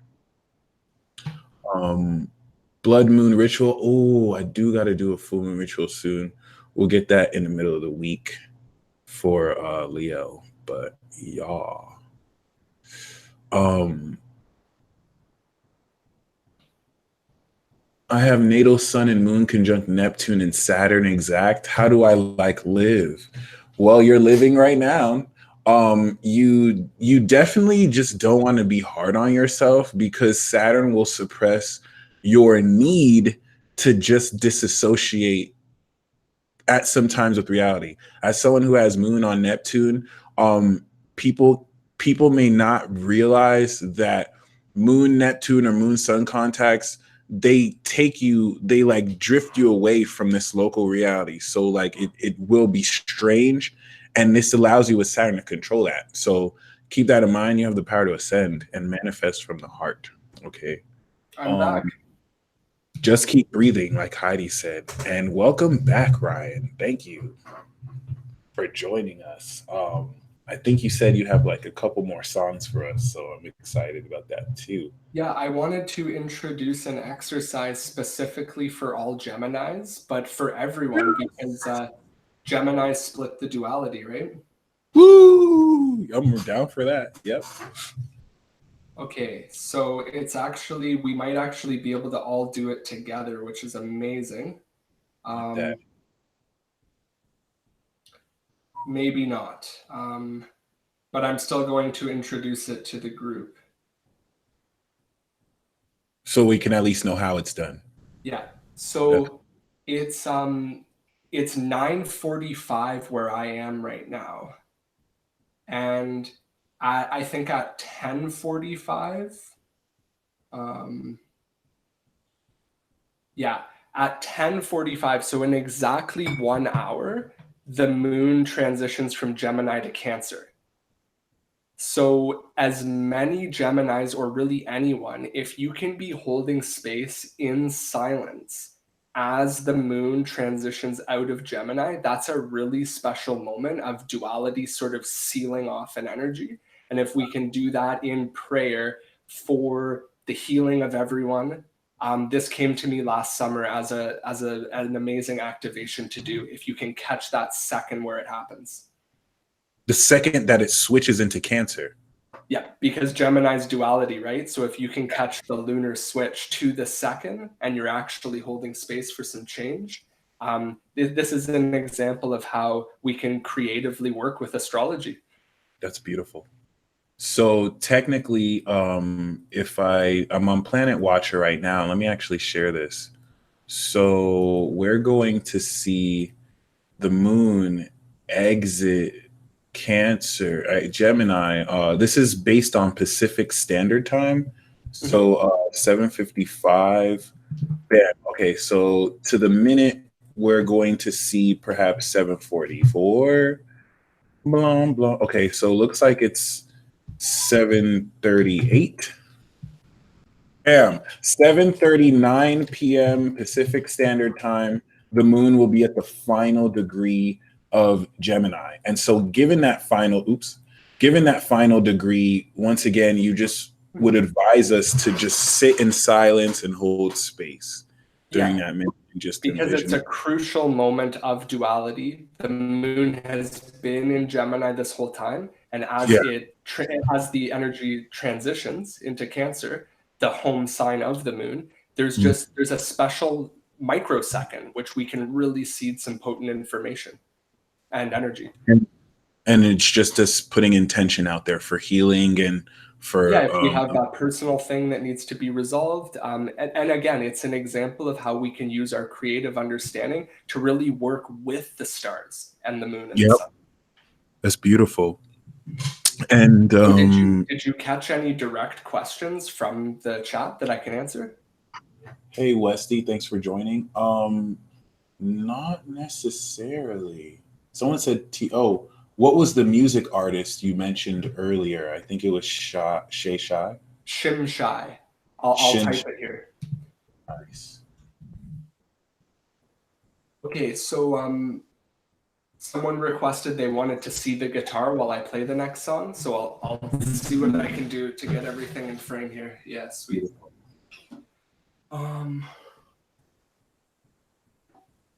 We're still lucky that you're playing all this for us, by the way. This next one's amazing. You're all gonna love this. This next one is serious. Nice.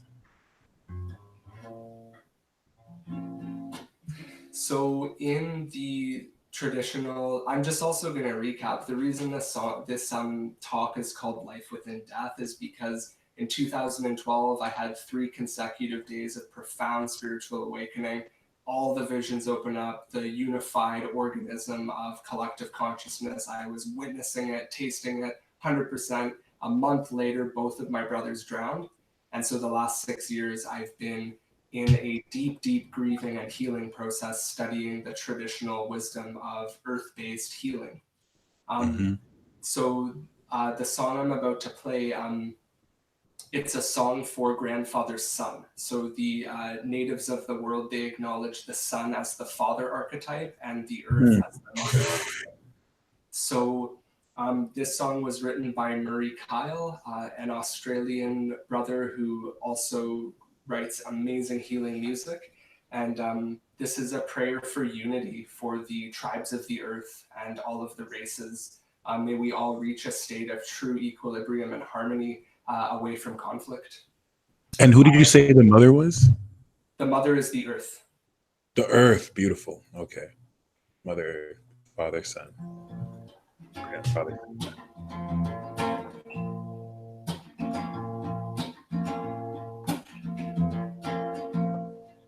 Whoa, grandfather, won't you help me sing this song?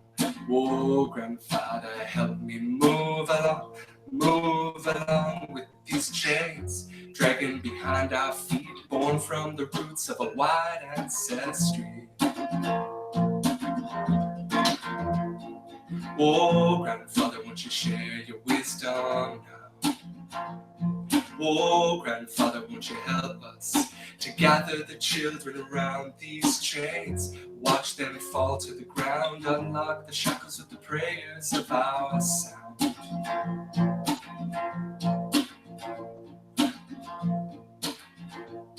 Grandfather, how you help the people finding the food on the land. Grandfather, through the hardest seasons, carried us in your hand. Oh, grandfather, all of the nations once again resound with a pure heart of healing now. Come gathering around these chains and watch them fall to the ground. This pure heart is healing these chains of history. Fall to the ground. Yahweh, Ayana, hey, Yahweh, Ayana, hey, Yahweh, Ayana, hey, hey, Yahweh, Ayana, hey, Yahweh, Ayana, hey, Yahweh, Ayana, hey, hey. May we all visualize the chains of history and separation falling, transmuting, healing. Whoa, grandfather, I can see the walls come crumbling down. Whoa, grandfather, like a ripple it travels out across the ground. Whoa, grandfather, rippling on, crossing the waters now. All of the sons and daughters once again were standing proud. The red, the yellow, the black, and the white. All of the children standing on one side. The red, the yellow, the black, and the white. All of the children standing in the light. Hey, na, na, na, hey, na. The red, the yellow, the black, and the white. All of the children standing on one side. In a unity, I can see it. The red, the yellow, the black, and the white. All of the children standing in the light. See, I can see all the people coming and still they come. The brothers and the sisters to the beat of a sacred drum. See, I can see all the people coming and still they come. We are the dancing, living on the earth to the beat of a sacred drum. I hope.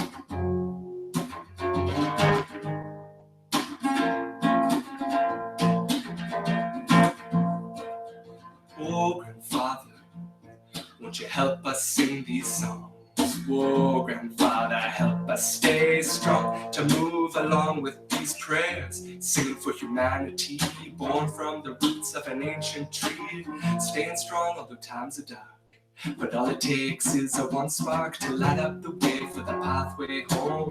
Wood, bone, feather, and stone light up the way for the pathway home. The red, the yellow, the black, and the white. All of the children standing on one side.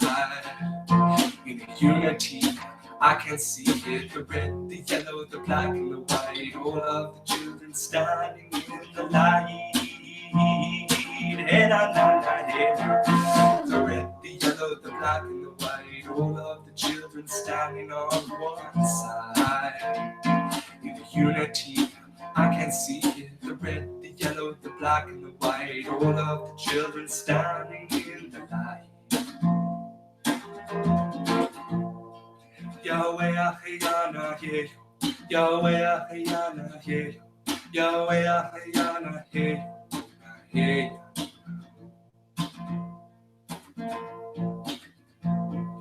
Rojo, amarillo, negro, blanco.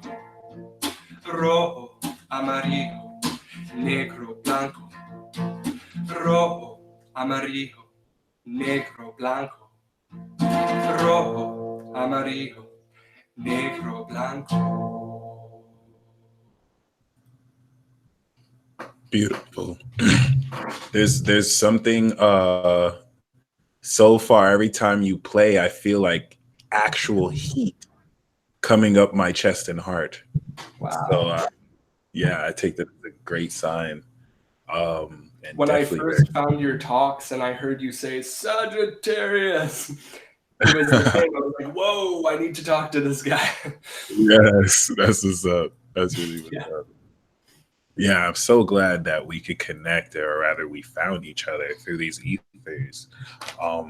Definitely when stuff like that happens, it lets me know I'm on the right path. I just got to keep it up, you know?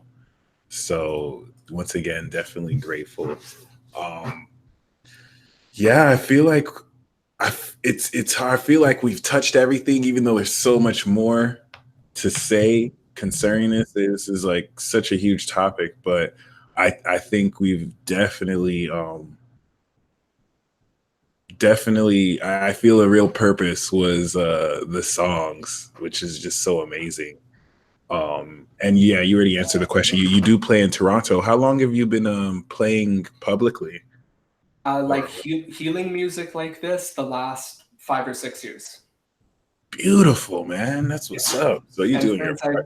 Since I've been like grieving hard and studying hard how to actually implement healing, I haven't been recording like I should be. So I'm recording this winter and I'm gonna get everything up on SoundCloud for free for all you guys. Nice. That's what's up. That's what's up. How many projects does that look like? Oh, 10 or 20 singles for sure. Ooh, Yeah. nice. Yeah, let There's me already know. one. One is up there now if anyone needs to carry this with them on their phone for just to keep this energy alive and well. It's on SoundCloud. Link is on my website. Someone asked, how about LA? Man, if you can get me out there, I could, but I'm really nestled here in Toronto right now. Cool. And really, there's lots of options for doing things remotely. So maybe we could arrange like a live thing way out in the West Coast where we do sort of like a live broadcast remotely, do some music, do some talking. Yeah, who knows, right? Yeah, no, totally. And I'm sure as we move forward, I know I do what I can to bring you out here too. When I get heavy on doing events, like actually I would realistically do an event where I can fly you out here and even pay you to do some speaking and whatnot, and we can have you headline that whole night. So Whoa, amazing. I'd be honored. That'd be really dope. So yeah, it's nice that we can connect easier with technology as a generation, like Pluto Star just said. It's amazing, Mhm. and look It's forward great. to seeing We you. kept a solid view, like number of viewers the whole night. So that's pretty sweet. Yeah, no, it's definitely we chose to transition this energy. I'm definitely gonna take your advice. It's 7 p.m. right now, so in 39 minutes, and of course leading up to that, I'll definitely be in silence too. I think that was the key word there. Like really just be more intentional with the words, and I'm just gonna keep focusing and be intentional with everything. I strongly believe that right after we end this broadcast, something magical is going to happen to everyone, which is amazing because magic is always happening 24/7. But I think we're all going to be hit with very significant events to remind us the purpose of this talk. And like I will always say, every time a Gemini and a Sagittarius maintains dialogue, the whole experience from beginning to end is like one huge magic spell. Like it's totally a happening. So, it'd be interesting to see how we manifest this moving forward. Gemini and a Sag walk into a bar. What do you think happened? Everything, Pluto star. The answer is everything. Um, So yeah, is there anything you'd like to say before we close? yeah.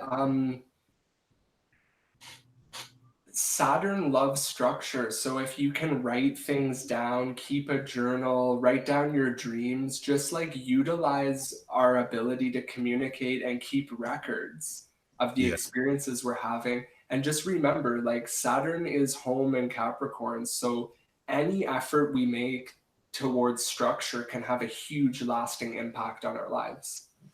So true. Just taking that first step. I saw a meme that was saying when you have to confront your shadow self, your shortcomings and yourself via journaling, and the person's like, I have to actually write all this down. And I didn't realize, yeah, I've been stuck there too. Like I have to actually write it. Like I can't just think in. It's true. Like making it real is that next step. And Saturn. also another lesson from Saturn was if you ever get any spiritual guidance, let's say you have a vision or something comes through an instruction to do something, just know the lesson of Saturn is you can rewrite that as long as it's honoring the initial download. You Mm, can put your own spin on it as long as it's honoring the general principles. Like, let's say you have a vision that says you have to go for a jog every morning at 6:30 a.m.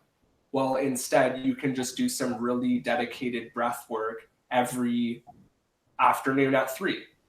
Like the creation's flexible. So if you're getting visions and insight, it's not that anything's written in stone. Just try and follow the principles of what you're being shown, because the lesson at the end of the day is you are just as important as spirit is. beautiful. Even more so because before this talk, I had a vision that I have to run every morning at 6. Really? Yeah, I swear. So I was like, wow, nice. All right. That's what's up. And very well received because that's so true. Like just as long as you keep the consistency, just keep the whole principle, which is Yeah. cool. Yeah. Another thing, like quantum awareness, like if you're scientifically minded, you can do some actual research, but like the cutting edge of modern science is saying the most spiritually transcendental things ever. Like, we literally are all connected. If you share space with someone and they fly to the other side of the world, if they are affected by something, so are you on a Wow. quantum tangible level. But it doesn't happen at the speed of light. It happens instantaneously. Instantaneously, like. And also, anything requires an observer, or it didn't happen. So what modern science has done is it's actually entangled itself in its own attempt to explain everything, and it threw the whole thing under the bus because it basically just said, we don't know anything. This world is a mystery. And you said, to repeat, everything has to have an observer or it didn't happen. Or let me rephrase. The observer is the most important thing. Where energy goes, or where attention goes, energy flows. So never doubt the power of what you are looking at. Where are you putting your consciousness? This is the real currency of the universe, and this is what you're going to actually get paid for, like with abundance. So this is gold. Whatever you're paying attention to, that's your actual currency. That's so amazing. I try to pay attention, but attention paid me, in the words of Young Weezy. It's amazing too, because I'm pretty sure this borrows in on recent studies that have proven that we receive energy from others as well. And that just opens up a whole nother wormhole of possibility, having to protect your frequency and then having to just be vulnerable and accept. But just so beautiful, just realizing all of this once again. And I will say this until I'm blue in the face. Thank you for gifting us your magic, because you're so welcome. And I have still, guys, so much to share, and I'm going to be updating my website regularly with more concise concepts of the things I've learned. Because, man, the grieving process, I've been out in nature studying how to heal. And I didn't just learn how to heal my body, I learned how to heal duality. So I've got a lot of writing that I'm going to be posting on how that actually works and how we can apply it to our lives. And it's always going to be free. Everything on my website is going to be able to get you there for free. But I do require anyone's support who has the capacity to do it. I moved to the biggest city in Canada to come here to help people. And it's been a wild ride, but man, it's been amazing. So thank you so much, Mike, for having me once again. I hope to do something soon. And maybe a song together. Collab. And anytime, if you have any ideas you want to talk about, just let me know. We'll schedule it in and we can make it happen. So yeah, very, very much appreciated. Please, if you haven't yet, go to the link in my description of this video and hit up his website. Toronto. He's here. Toronto, rather. And just so everyone knows, like, I still have no problem doing what it takes. Like, I'm working for a security company right now to make ends meet. Like, I'm out there in the world kicking ass like all you guys are. So keep it real, and I love you all. This community is amazing, man. Like, what you've created is truly awesome. Yeah, I'm grateful. I'm so grateful. I'm ready to take it up another gear too and see what we can do. So yeah, y'all stay blessed as always. Once again, be very mindful. There's a supernatural emergence of energy in tandem with this gift we received that will bless all of us. And keep that in mind as you hold space within 30 minutes of the moon going into Cancer, where you will feel this. And one more thing, there are about 5 power foods that are unique to every individual. So I'm making a list on my website of ones that tend to like go over our head. Like, I just found out about okra. It's this strange tropical vegetable, and it's giving me so much energy. So I'm going to post a bunch of really awesome foods that a lot of people don't know about. It's these things that you can just get a bit in your system once a day, and it just lights you up for the whole day. So stay tuned to my website for really all the advice you're ever going to need. Nice. Okra took me back. It's a delicacy in Nigeria for pounded yam and okra soup, and we eat both together. It's amazing. Wow. But yeah, y'all stay blessed as always. Definitely going to be chugging on that chlorophyll and drinking a liter a day. I'll commit to that and see what happens. And until next time, peace out, y'all. Peace.